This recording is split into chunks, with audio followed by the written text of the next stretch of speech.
आता तुम्हाला संगीतामधला एक नवीन प्रकार सांगते, बहुतेक जणांना माहिती नसतो.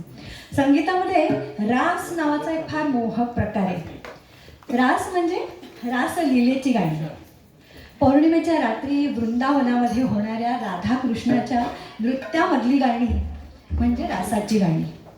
यमुना नदीच्या दोन्ही काठांवर वसलेला ब्रज हा जो प्रदेश आहे तिथली ही गीतं. पण हा रासप्रकार मराठी संगीतात सुद्धा आणला गेला बरं का. घन निळा लडिवाळा झुलवी नको हिंदोळा किंवा आज गोकुळात रंग खेळतो हरी, ही सगळी रासाचीच गाणी. आता असंच आपणही एक रासगीत ऐकूया. हृदयनाथ मंगेशकरांनी ही रासाची चाल आधी मांडली आणि त्याच्यावर सुधीर मोघेंनी फार लडिवाळ गीत लिहिलंय. सुधीर मोघे एका ठिकाणी म्हणतात की हृदयनाथांनी बांधलेल्या या चालीमधल्या लयीच्या हिंदोळ्यातून मला हे शब्द आपोआप स्फुरले.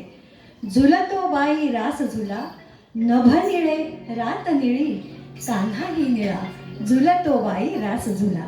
सादर करतील डॉक्टर उमा घोलबा आणि doctor Mohini Velapurkar. Hello hello hello.